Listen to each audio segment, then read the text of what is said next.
Hi, I'm Federico Girotto, a digital and interaction designer based in Italy. My role is to support organizations in their digital transformation by creating the next generation brands, products, and services that provide functional, interactive, and emotional experiences. For the past 3 years, I've been designing interactive products and experiences in the context of Italian UN Ocean Decade.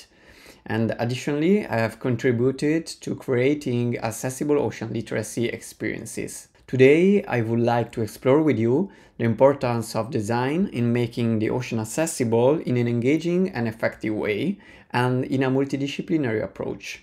To start, I would like to share with you two interactive installations that I've designed as part of the Ocean and Climate Village exhibition to address ocean issues related to the climate crisis. By showcasing these examples, we can bridge the gap between theoretical concepts and real-world applications. The Ocean and Climate Village is a traveling exhibition that typically stays in each location for 1 week and is often hosted in museum spaces.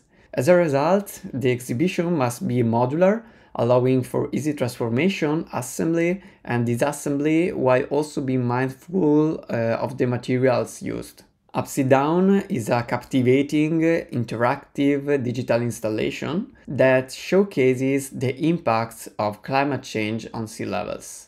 The installation actively involves the visitors, making them protagonists of the story through a gamification experience that stimulates their senses of touch, hearing, and sight. It presents scientific data obtained from reputable sources such as NASA, NOAA, Copernicus, and IPCC, which are processed and presented in an easy-to-understand format. The installation consists of two main components: a large slider that allows visitors to navigate through time, selecting any year from 40s to 2100, and a large display that shows the immediate effect of sea level rise linked to seawater thermal expansion. It is an innovative approach to educate and represent data of sea level rise and related air and water temperatures. The data for this project were researched by a marine scientist and further processed by an art developer to bring them visually represented. Upside Down is designed to engage a broad target audience, including children and adults, by making the experience enjoyable and memorable. Feel the Change is a multisensory journey that brings visitors one step closer to understanding the effects the climate crisis is having on marine biodiversity and ecosystems. Through the sense of touch and hearing, visitors can immerse themselves in the story of daily challenges of different marine species, reproduced through the technique of 3D printing. Feel the Change makes people touch the change by comparing different organisms in their healthy states with the same ones afflicted by strong pressures, stresses, and disturbances that have led to their degradation. Approaching each pedestal on which the 3D reproductions are placed is contextual to the automatic playback of an audio that delves into the characteristics of the marine species and the causes that have led to their degradation. The main target audience is blind and visually impaired people, but the installation remains accessible to anyone. Now, let's go deep into the design process topics. When we use the term design, many people tend to immediately associate it with product and think of industrial design as being limited to objects and furniture, such as chairs, sofas, or think about beauty and art.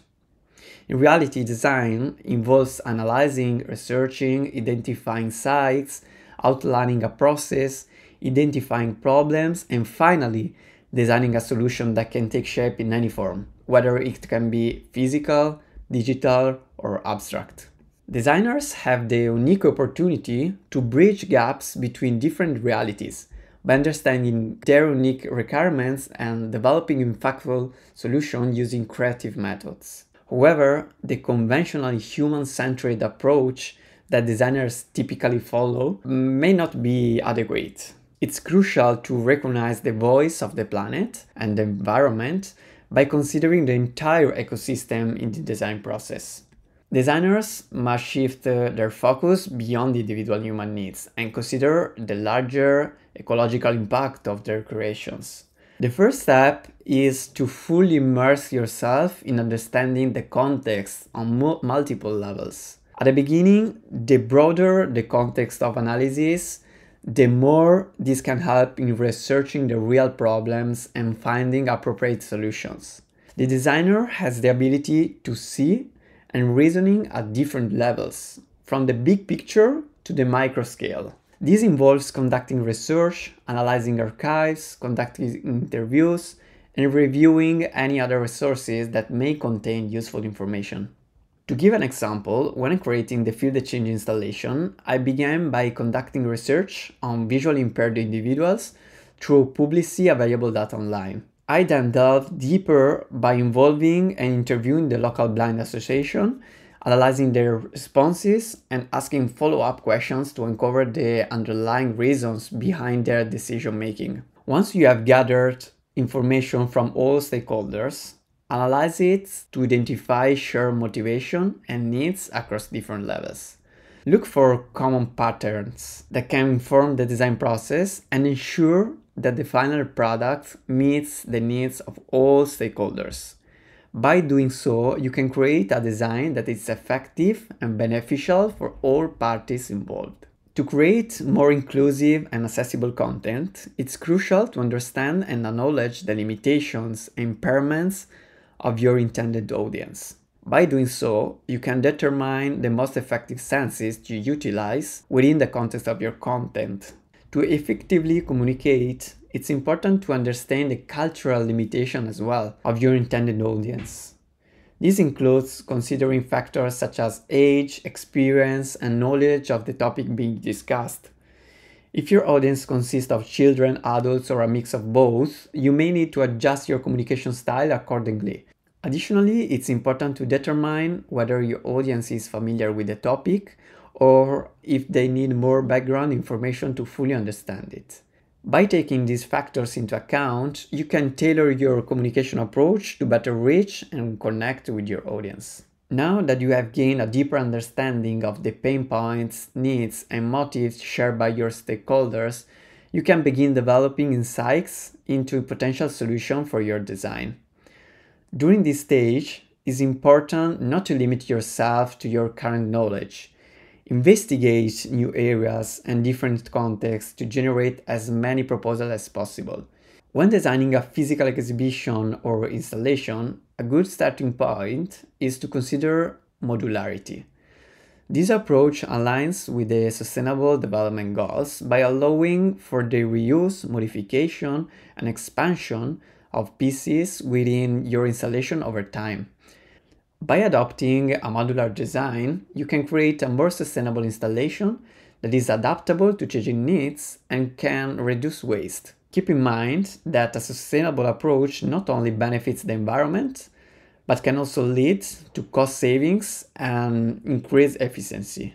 Once you have a variety of proposals, filter the results and present them in form of drawings, drafts, or sketches for collecting feedbacks. From here, you can delve into the design process, focusing on the physical output while keeping in mind both macro and micro problems and insights. Be sure to align any limitation related to technical, budgetary, space-related, cultural, linguistic, or other perspectives. By considering these factors throughout the design process, you can create a more successful and inclusive solution. Consider reaching out to scientists, engineers, developers, technicians, designers, and anyone else who believe could be useful in developing your design experience. This step is crucial and can make all the difference when it comes to making necessary adjustments. By involving your potential collaborators in the implementation process as early as possible, you can receive timely feedback and determine if your ideas are feasible and initially conceived. This can save time and resources in the long run. For Upside Down, I involved a scientist, a key part of the design.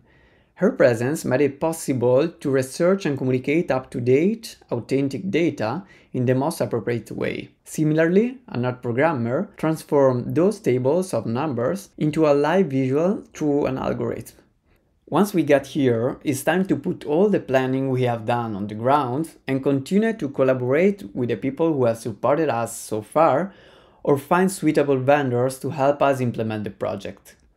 Probably the design output will not be perfect the first time. The iteration path is continuous, so even in the implementation phase, consider time for some testing and gathering feedbacks that could greatly improve the experience.